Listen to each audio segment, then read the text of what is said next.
The adventure of the final problem.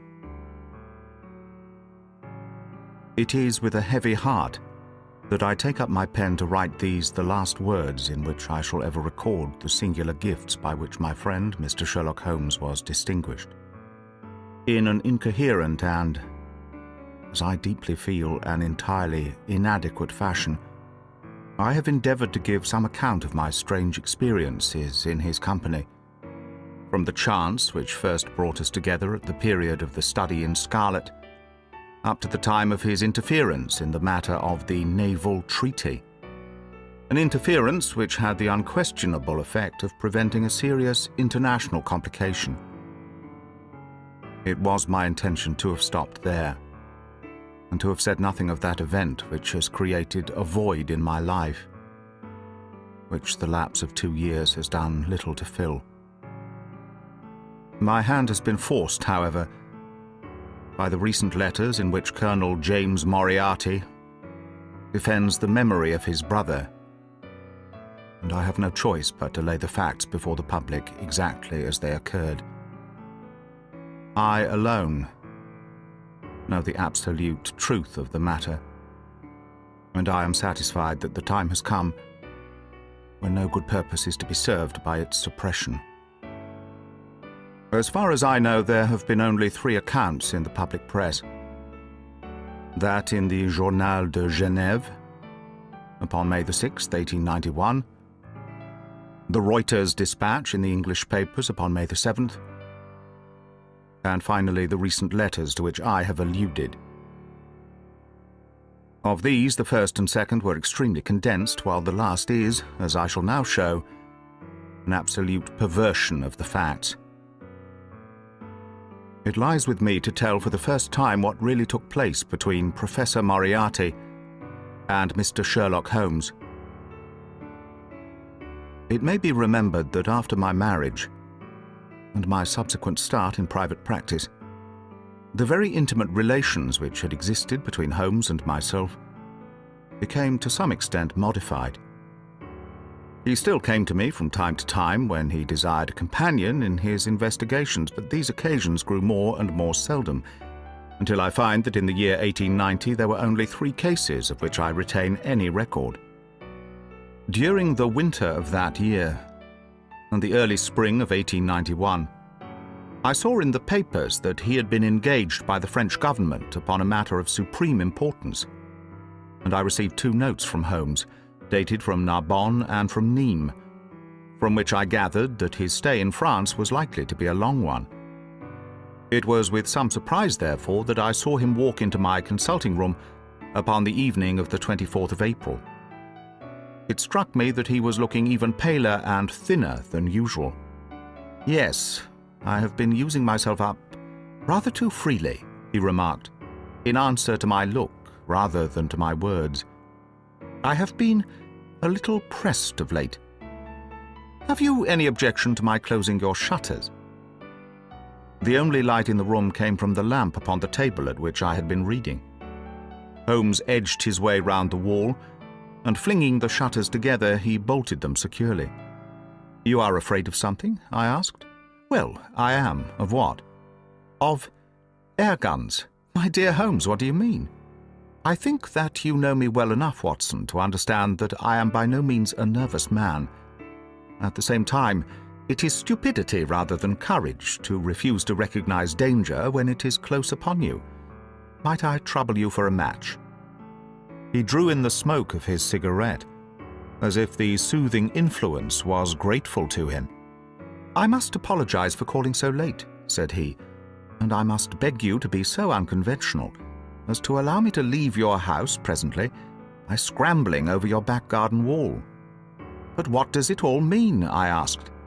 He held out his hand, and I saw, in the light of the lamp, that 2 of his knuckles were burst and bleeding. "It is not an airy nothing, you see," said he, smiling. "On the contrary, it is solid enough for a man to break his hand over. Is Mrs. Watson in?" "She is away upon a visit." "Indeed. You are alone?" "Quite." "Then it makes it the easier for me to propose that you should come away with me for a week onto the continent." "Where?" "Oh, anywhere. It's all the same to me." There was something very strange in all this. It was not Holmes's nature to take an aimless holiday, and something about his pale, worn face told me that his nerves were at their highest tension. He saw the question in my eyes and, putting his fingertips together and his elbows upon his knees, he explained the situation. "You have probably never heard of Professor Moriarty?" said he. "Never? Aye, there's the genius and the wonder of the thing," he cried. "The man pervades London, and no one has heard of him. That's what puts him on a pinnacle in the records of crime. I tell you, Watson, in all seriousness, that if I could beat that man, if I could free society of him, I should feel that my own career had reached its summit, and I should be prepared to turn to some more placid line in life. Between ourselves, the recent cases in which I have been of assistance to the royal family of Scandinavia and to the French Republic have left me in such a position that I could continue to live in the quiet fashion which is most congenial to me, and to concentrate my attention upon my chemical researches. But I could not rest, Watson. I could not sit quiet in my chair. If I thought that such a man as Professor Moriarty were walking the streets of London unchallenged, what has he done then? His career has been an extraordinary one. He is a man of good birth and excellent education, endowed by nature with a phenomenal mathematical faculty. At the age of 21, he wrote a treatise upon the binomial theorem, which has had a European vogue. On the strength of it, he won the mathematical chair at one of our smaller universities and had, to all appearance, a most brilliant career before him. But the man had hereditary tendencies of the most diabolical kind. A criminal strain ran in his blood which, instead of being modified, was increased and rendered infinitely more dangerous by his extraordinary mental powers. Dark rumors gathered round him in the university town, and eventually he was compelled to resign his chair and to come down to London, where he set up as an army coach. So much is known to the world. But what I am telling you now is what I myself have discovered. As you are aware, Watson, there is no one who knows the higher criminal world of London so well as I do. For years past, I have continually been conscious of some power behind the malefactor, some deep, organizing power which forever stands in the way of the law and throws its shield over the wrongdoer, again and again in cases of the most varying sorts, forgery cases, robberies, murders. I have felt the presence of this force, and I have deduced its action in many of those undiscovered crimes in which I have not been personally consulted. For years I have endeavored to break through the veil which shrouded it, and at last the time came when I seized my thread and followed it, until it led me, after 1,000 cunning windings, to ex-Professor Moriarty of mathematical celebrity. He is the Napoleon of crime, Watson.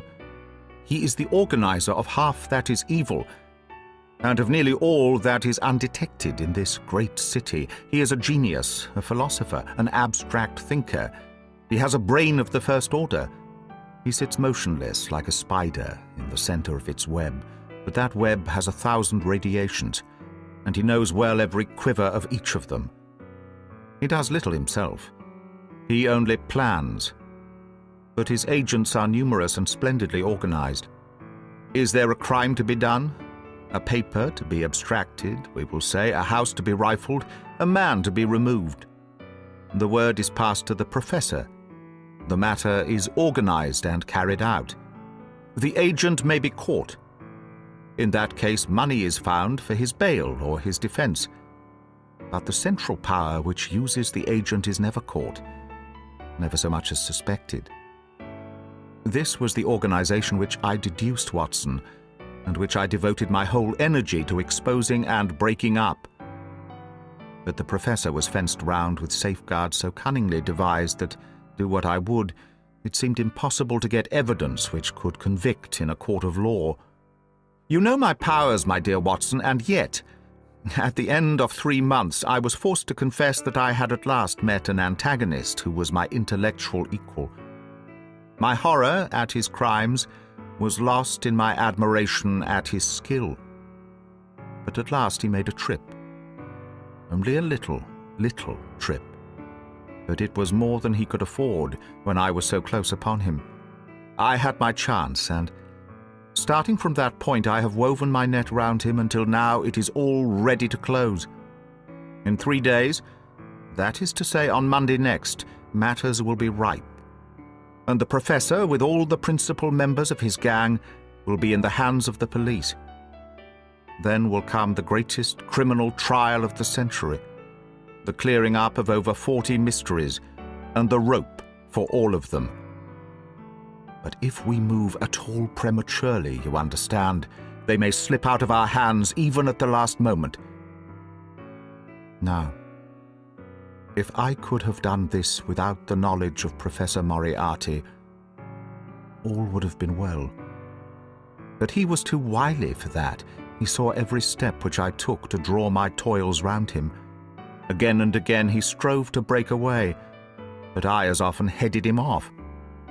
I tell you, my friend, that if a detailed account of that silent contest could be written, it would take its place as the most brilliant bit of thrust and parry work in the history of detection. Never have I risen to such a height, and never have I been so hard pressed by an opponent. He cut deep, and yet I just undercut him. This morning the last steps were taken, and 3 days only were wanted to complete the business. I was sitting in my room thinking the matter over when the door opened and Professor Moriarty stood before me. My nerves are fairly proof, Watson, but I must confess to a start when I saw the very man who had been so much in my thoughts standing there on my threshold. His appearance was quite familiar to me. He is extremely tall and thin. His forehead domes out in a white curve, and his 2 eyes are deeply sunken in his head. He is clean-shaven, pale, and ascetic-looking, retaining something of the professor in his features. His shoulders are rounded from much study, and his face protrudes forward, and is forever slowly oscillating from side to side, in a curiously reptilian fashion. He peered at me with great curiosity in his puckered eyes. "You have less frontal development than I should have expected," said he at last. "It is a dangerous habit to finger loaded firearms in the pocket of one's dressing gown." The fact is that upon his entrance I had instantly recognized the extreme personal danger in which I lay. The only conceivable escape for him lay in silencing my tongue. In an instant I had slipped the revolver from the drawer into my pocket and was covering him through the cloth. At his remark I drew the weapon out and laid it cocked upon the table. He still smiled and blinked, but there was something about his eyes which made me feel very glad that I had it there. "You evidently don't know me," said he. "On the contrary," I answered, "I think it is fairly evident that I do. Pray take a chair. I can spare you 5 minutes if you have anything to say." "All that I have to say has already crossed your mind," said he. "Then possibly my answer has crossed yours," I replied. "You stand fast?" "Absolutely." He clapped his hand into his pocket, and I raised the pistol from the table. But he merely drew out a memorandum book in which he had scribbled some dates. "You crossed my path on the 4th of January, said he. "On the 23rd you incommoded me. By the middle of February I was seriously inconvenienced by you. At the end of March I was absolutely hampered in my plans, and now at the close of April I find myself in such a position through your continual persecution that I am in positive danger of losing my liberty. The situation is becoming an impossible one. Have you any suggestion to make?" I asked. "You must drop it, Mr. Holmes," said he, swaying his face about. "You really must, you know." "After Monday," said I. "Tut, tut," said he. "I am quite sure that a man of your intelligence will see that there can be but one outcome to this affair. It is necessary that you should withdraw. You have worked things in such a fashion that we have only one resource left. It has been an intellectual treat to me to see the way in which you have grappled with this affair, and I say, unaffectedly, that it would be a grief to me to be forced to take any extreme measure. You smile, sir, but I assure you that it really would. Danger is part of my trade, I remarked. This is not danger, said he. It is inevitable destruction. You stand in the way not merely of an individual, but of a mighty organization, the full extent of which you, with all your cleverness, have been unable to realize. You must stand clear, Mr. Holmes, or be trodden underfoot. I am afraid, said I, rising, that in the pleasure of this conversation I am neglecting business of importance which awaits me elsewhere. He rose also and looked at me in silence, shaking his head sadly. Well, well, said he at last. It seems a pity, but I have done what I could. I know every move of your game. You can do nothing before Monday. It has been a duel between you and me, Mr. Holmes. You hope to place me in the dock. I tell you that I will never stand in the dock. You hope to beat me. I tell you that you will never beat me. If you are clever enough to bring destruction upon me, rest assured that I shall do as much to you. You have paid me several compliments, Mr. Moriarty, said I. Let me pay you one in return when I say that if I were assured of the former eventuality, I would, in the interests of the public, cheerfully accept the latter. I can promise you the one, but not the other, he snarled, and so turned his rounded back upon me and went peering and blinking out of the room. That was my singular interview with Professor Moriarty. I confess that it left an unpleasant effect upon my mind. His soft, precise fashion of speech leaves a conviction of sincerity which a mere bully could not produce. Of course, you will say, why not take police precautions against him? The reason is that I am well convinced that it is from his agents the blow would fall. I have the best of proofs that it would be so. You have already been assaulted? My dear Watson, Professor Moriarty is not a man who lets the grass grow under his feet. I went out about midday to transact some business in Oxford Street. As I passed the corner which leads from Bentinck Street onto the Welbeck Street crossing, a two-horse van, furiously driven, whizzed round and was on me like a flash. I sprang for the footpath and saved myself by the fraction of a second. The van dashed round by Marylebone Lane and was gone in an instant. I kept to the pavement after that, Watson, but as I walked down Vere Street, a brick came down from the roof of one of the houses and was shattered to fragments at my feet. I called the police and had the place examined. There were slates and bricks piled upon the roof, preparatory to some repairs, and they would have me believe that the wind had toppled over one of these. Of course, I knew better, but I could prove nothing. I took a cab after that, and reached my brother's rooms in Pall Mall, where I spent the day. Now I have come round to you, and on my way I was attacked by a rough with a bludgeon. I knocked him down, and the police have him in custody. But I can tell you with the most absolute confidence that no possible connection will ever be traced between the gentleman upon whose front teeth I have barked my knuckles and the retiring mathematical coach who is, I dare say, working out problems upon a blackboard 10 miles away. You will not wonder, Watson, that my first act on entering your rooms was to close your shutters, and that I have been compelled to ask your permission to leave the house by some less conspicuous exit than the front door. I had often admired my friend's courage, but never more than now, as he sat quietly checking off a series of incidents which must have combined to make up a day of horror. You will spend the night here, I said. No, my friend, you might find me a dangerous guest. I have my plans laid, and all will be well. Matters have gone so far now that they can move without my help as far as the arrest goes, though my presence is necessary for a conviction. It is obvious, therefore, that I cannot do better than get away for the few days which remain before the police are at liberty to act. It would be a great pleasure to me, therefore, if you could come on to the continent with me. The practice is quiet, said I, and I have an accommodating neighbour. I should be glad to come. And to start tomorrow morning? If necessary?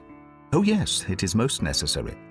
Then, these are your instructions, and I beg, my dear Watson, that you will obey them to the letter. For you are now playing a double-handed game with me, against the cleverest rogue and the most powerful syndicate of criminals in Europe. Now listen. You will dispatch whatever luggage you intend to take by a trusty messenger, unaddressed, to Victoria tonight. In the morning you will send for a hansom, desiring your man to take neither the first nor the second which may present itself. Into this hansom you will jump, and you will drive to the Strand end of the Lowther Arcade, handing the address to the cabman upon a slip of paper, with a request that he will not throw it away. Have your fare ready, and the instant that your cab stops, dash through the arcade, timing yourself to reach the other side at 9:15. You will find a small brougham waiting close to the curb, driven by a fellow with a heavy black cloak tipped at the collar with red. Into this you will step, and you will reach Victoria in time for the Continental Express. Where shall I meet you? At the station. The second first-class carriage from the front will be reserved for us.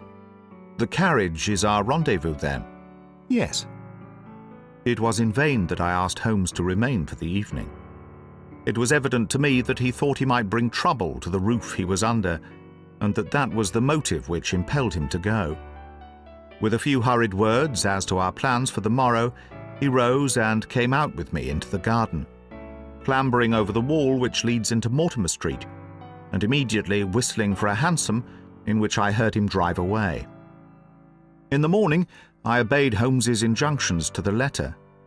A hansom was procured with such precautions as would prevent its being one which was placed ready for us, and I drove immediately after breakfast to the Lowther Arcade, through which I hurried at the top of my speed.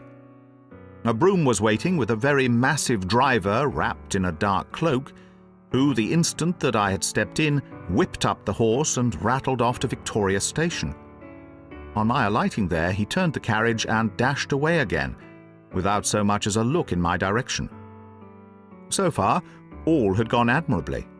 My luggage was waiting for me, and I had no difficulty in finding the carriage which Holmes had indicated, the less so as it was the only one in the train which was marked engaged. My only source of anxiety now was the non-appearance of Holmes. The station clock marked only 7 minutes from the time when we were due to start. In vain I searched among the groups of travellers and leave-takers for the lithe figure of my friend.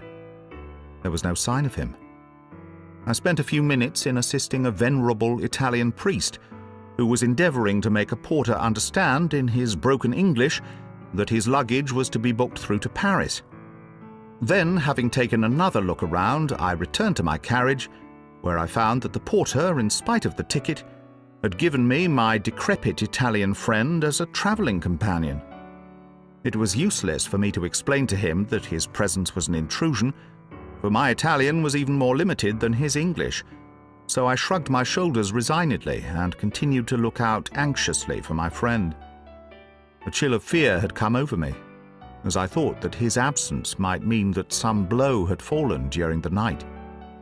Already the doors had all been shut and the whistle blown when, "My dear Watson," said a voice, "you have not even condescended to say good morning." I turned in incontrollable astonishment. The aged ecclesiastic had turned his face towards me.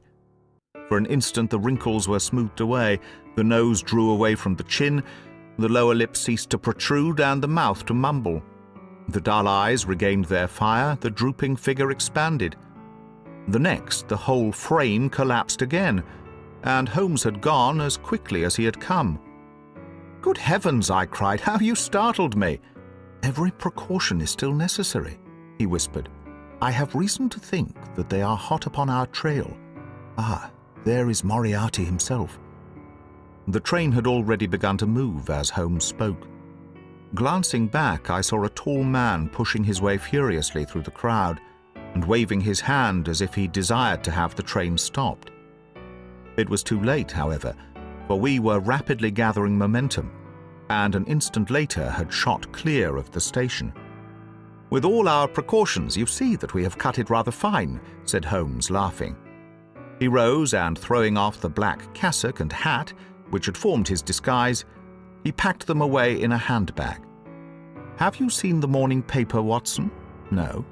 "You haven't seen about Baker Street, then?" "Baker Street? They set fire to our rooms last night. No great harm was done." "Good heavens, Holmes, this is intolerable." "They must have lost my track completely after their bludgeon man was arrested. Otherwise they could not have imagined that I had returned to my rooms. They have evidently taken the precaution of watching you, however, and that is what has brought Moriarty to Victoria. You could not have made any slip in coming. I did exactly what you advised. Did you find your brougham?" "Yes, it was waiting." "Did you recognize your coachman?" "No." "It was my brother Mycroft. It is an advantage to get about in such a case without taking a mercenary into your confidence. But we must plan what we are to do about Moriarty now. As this is an express, and as the boat runs in connection with it, I should think we have shaken him off very effectively. My dear Watson, you evidently did not realize my meaning when I said that this man may be taken as being quite on the same intellectual plane as myself. You do not imagine that if I were the pursuer, I should allow myself to be baffled by so slight an obstacle. Why then should you think so meanly of him? What will he do? What I should do? What would you do then? Engage a special? But it must be late. By no means. This train stops at Canterbury, and there is always at least a quarter of an hour's delay at the boat. He will catch us there. One would think that we were the criminals. Let us have him arrested on his arrival. It would be to ruin the work of 3 months. We should get the big fish, but the smaller would dart right and left out of the net. On Monday we should have them all. No, an arrest is inadmissible. What then? We shall get out at Canterbury, and then? Well, then we must make a cross-country journey to Newhaven, and so over to Dieppe. Moriarty will again do what I should do. He will get on to Paris, mark down our luggage, and wait for 2 days at the depot. In the meantime, we shall treat ourselves to a couple of carpet-bags, encourage the manufactures of the countries through which we travel, and make our way at our leisure into Switzerland via Luxembourg and Bâle. I am too old a traveller to allow myself to be seriously inconvenienced by the loss of my luggage, but I confess that I was annoyed at the idea of being forced to dodge and hide before a man whose record was black with unutterable infamies. It was evident, however, that Holmes understood the situation more clearly than I did.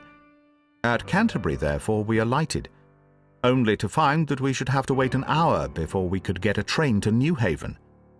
I was still looking rather ruefully after the rapidly disappearing luggage van which contained my wardrobe, when Holmes pulled my sleeve and pointed up the line.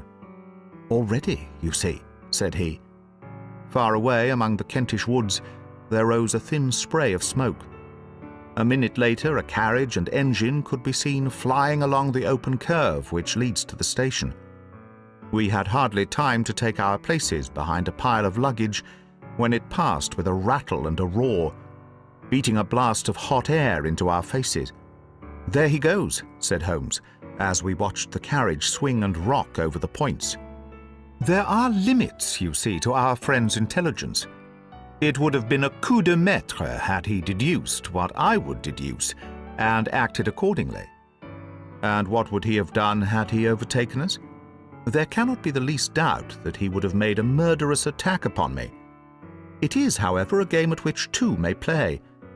The question now is whether we should take a premature lunch here, or run our chance of starving before we reach the buffet at Newhaven." We made our way to Brussels that night and spent 2 days there, moving upon the 3rd day as far as Strasbourg.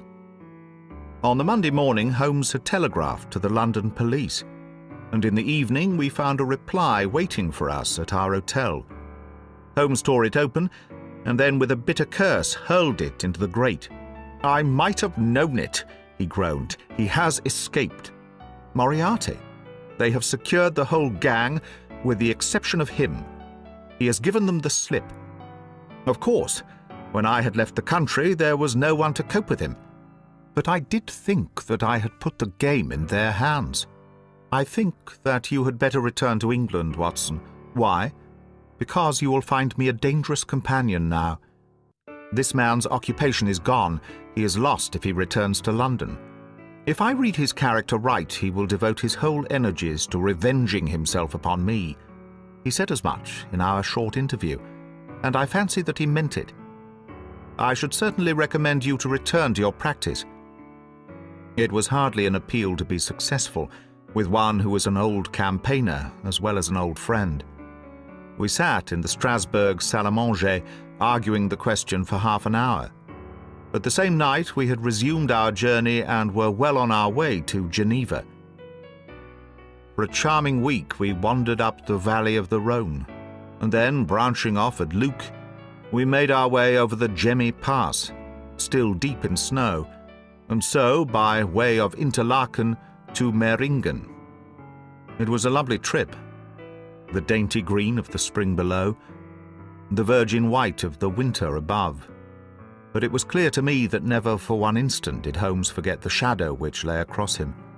In the homely alpine villages or in the lonely mountain passes, I could still tell by his quick glancing eyes and his sharp scrutiny of every face that passed us that he was well convinced that, walk where we would, we could not walk ourselves clear of the danger which was dogging our footsteps. Once, I remember, as we passed over the Gemmi and walked along the border of the melancholy Dobensee, a large rock which had been dislodged from the ridge upon our right clattered down and roared into the lake behind us. In an instant Holmes had raced up onto the ridge and, standing upon a lofty pinnacle, craned his neck in every direction. It was in vain that our guide assured him that a fall of stones was a common chance in the springtime at that spot. He said nothing, but he smiled at me with the air of a man who sees the fulfillment of that which he had expected. And yet, for all his watchfulness, he was never depressed. On the contrary, I can never recollect having seen him in such exuberant spirits. Again and again he recurred to the fact that if he could be assured that society was freed from Professor Moriarty, he would cheerfully bring his own career to a conclusion. "I think that I may go so far as to say, Watson, that I have not lived wholly in vain," he remarked. "If my record were closed tonight, I could still survey it with equanimity. The air of London is the sweeter for my presence. In over 1,000 cases, I am not aware that I have ever used my powers upon the wrong side. Of late I have been tempted to look into the problems furnished by nature, rather than those more superficial ones for which our artificial state of society is responsible. Your memoirs will draw to an end, Watson, upon the day that I crown my career by the capture or extinction of the most dangerous and capable criminal in Europe. I shall be brief, and yet exact, in the little which remains for me to tell. It is not a subject on which I would willingly dwell, and yet I am conscious that a duty devolves upon me to omit no detail.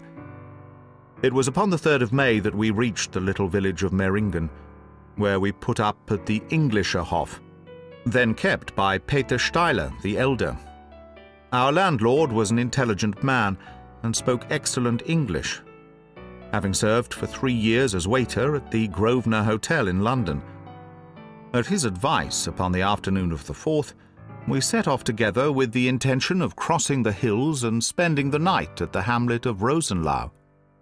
We had strict injunctions, however, on no account to pass the falls of Reichenbach, which are about halfway up the hill, without making a small detour to see them. It is indeed a fearful place. The torrent, swollen by the melting snow, plunges into a tremendous abyss, from which the spray rolls up like the smoke from a burning house. The shaft into which the river hurls itself is an immense chasm, lined by glistening coal-black rock, and narrowing into a creaming, boiling pit of incalculable depth, which brims over and shoots the stream onward over its jagged lip. The long sweep of green water roaring forever down, and the thick flickering curtain of spray hissing forever upwards, turn a man giddy with their constant whirl and clamour. We stood near the edge, peering down at the gleam of the breaking water far below us against the black rocks, and listening to the half-human shout which came booming up with the spray out of the abyss. The path has been cut halfway round the fall to afford a complete view, but it ends abruptly, and the traveller has to return as he came. We had turned to do so when we saw a Swiss lad come running along it with a letter in his hand. It bore the mark of the hotel which we had just left, and was addressed to me by the landlord. It appeared that within a very few minutes of our leaving, an English lady had arrived who was in the last stage of consumption. She had wintered at Davos Platz, and was journeying now to join her friends at Lucerne, when a sudden hemorrhage had overtaken her. It was thought that she could hardly live a few hours, but it would be a great consolation to her to see an English doctor, and if I would only return, etc., etc. The good Steiler assured me in a postscript that he would himself look upon my compliance as a very great favour, since the lady absolutely refused to see a Swiss physician, and he could not but feel that he was incurring a great responsibility. The appeal was one which could not be ignored. It was impossible to refuse the request of a fellow countrywoman dying in a strange land. Yet I had my scruples about leaving Holmes. It was finally agreed, however, that he should retain the young Swiss messenger with him as guide and companion, while I returned to Meiringen. My friend would stay some little time at the fall, he said, and would then walk slowly over the hill to Rosenlau, where I was to rejoin him in the evening. As I turned away, I saw Holmes, with his back against a rock and his arms folded, gazing down at the rush of waters. It was the last that I was ever destined to see of him in this world. When I was near the bottom of the descent, I looked back. It was impossible from that position to see the fall, but I could see the curving path which winds over the shoulder of the hill and leads to it. Along this a man was, I remember, walking very rapidly. I could see his black figure clearly outlined against the green behind him. I noted him, and the energy with which he walked, but he passed from my mind again as I hurried on upon my errand. It may have been a little over an hour before I reached Meiringen. Old Steiler was standing at the porch of his hotel. "Well," said I, as I came hurrying up, "I trust that she is no worse." A look of surprise passed over his face, and at the first quiver of his eyebrows, my heart turned to lead in my breast. "You did not write this," I said, pulling the letter from my pocket. "There is no sick Englishwoman in the hotel?" "Certainly not," he cried. "But it has the hotel mark upon it. Ah, it must have been written by that tall Englishman who came in after you had gone. He said—" But I waited for none of the landlord's explanations. In a tingle of fear, I was already running down the village street and making for the path which I had so lately descended. It had taken me an hour to come down. For all my efforts, 2 more had passed before I found myself at the fall of Reichenbach once more. There was Holmes's alpine stock still leaning against the rock by which I had left him. But there was no sign of him, and it was in vain that I shouted. My only answer was my own voice reverberating in a rolling echo from the cliffs around me. It was the sight of that alpine stock which turned me cold and sick. He had not gone to Rosenlau then. He had remained on that 3-foot path, with sheer wall on one side and sheer drop upon the other, until his enemy had overtaken him. The young Swiss had gone too. He had probably been in the pay of Moriarty, and had left the 2 men together. And then what had happened? Who was to tell us what had happened then? I stood for a minute or two to collect myself, for I was dazed with the horror of the thing. Then I began to think of Holmes's own methods, and to try to practice them in reading this tragedy. It was, alas, only too easy to do. During our conversation we had not gone to the end of the path, and the alpine stock marked the place where we had stood. The blackish soil is kept forever soft by the incessant drift of spray, and a bird would leave its tread upon it. 2 lines of footmarks were clearly marked along the farther end of the path, both leading away from me. There were none returning. A few yards from the end, the soil was all ploughed up into a patch of mud, and the brambles and ferns which fringed the chasm were torn and bedraggled. I lay upon my face and peered over, with the spray spouting up all around me. It had darkened since I left, and now I could only see here and there the glistening of moisture upon the black walls, and far away, down at the end of the shaft, the gleam of the broken water. I shouted, but only that same half-human cry of the fall was borne back to my ears. But it was destined that I should, after all, have a last word of greeting from my friend and comrade. I have said that his alpine stock had been left leaning against a rock which jutted onto the path. From the top of this boulder, the gleam of something bright caught my eye, and raising my hand, I found that it came from the silver cigarette case which he used to carry. As I took it up, a small square of paper upon which it had lain fluttered down onto the ground. Unfolding it, I found that it consisted of 3 pages torn from his notebook and addressed to me. It was characteristic of the man that the direction was as precise and the writing as firm and clear as though it had been written in his study. "My dear Watson," he said, "I write these few lines through the courtesy of Mr. Moriarty, who awaits my convenience for the final discussion of those questions which lie between us. He has been giving me a sketch of the methods by which he avoided the English police and kept himself informed of our movements. They certainly confirmed the very high opinion which I had formed of his abilities.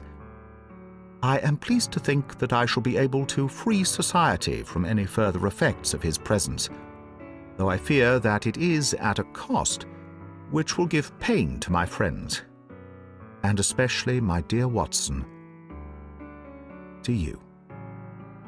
I have already explained to you, however, that my career had in any case reached its crisis, and that no possible conclusion to it could be more congenial to me than this. Indeed, if I may make a full confession to you, I was quite convinced that the letter from Meiringen was a hoax, and I allowed you to depart on that errand under the persuasion that some development of this sort would follow. Tell Inspector Patterson that the papers which he needs to convict the gang are in Pigeonhole M, done up in a blue envelope and inscribed Moriarty. I made every disposition of my property before leaving England, and handed it to my brother Mycroft. Pray give my greetings to Mrs. Watson, and believe me to be, my dear fellow, very sincerely yours, Sherlock Holmes. A few words may suffice to tell the little that remains. An examination by experts leaves little doubt that a personal contest between the 2 men ended, as it could hardly fail to end in such a situation, in their reeling over, locked in each other's arms. Any attempt at recovering the bodies was absolutely hopeless, and there, deep down in that dreadful cauldron of swirling water and seething foam, will lie for all time the most dangerous criminal and the foremost champion of the law of their generation. The Swiss youth was never found again, and there can be no doubt that he was one of the numerous agents whom Moriarty kept in his employ.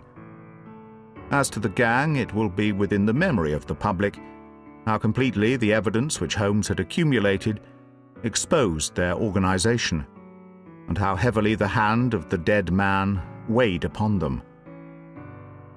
Of their terrible chief, few details came out during the proceedings, and if I have now been compelled to make a clear statement of his career, it is due to those injudicious champions who have endeavored to clear his memory by attacks upon him whom I shall ever regard as the best and the wisest man whom I have ever known.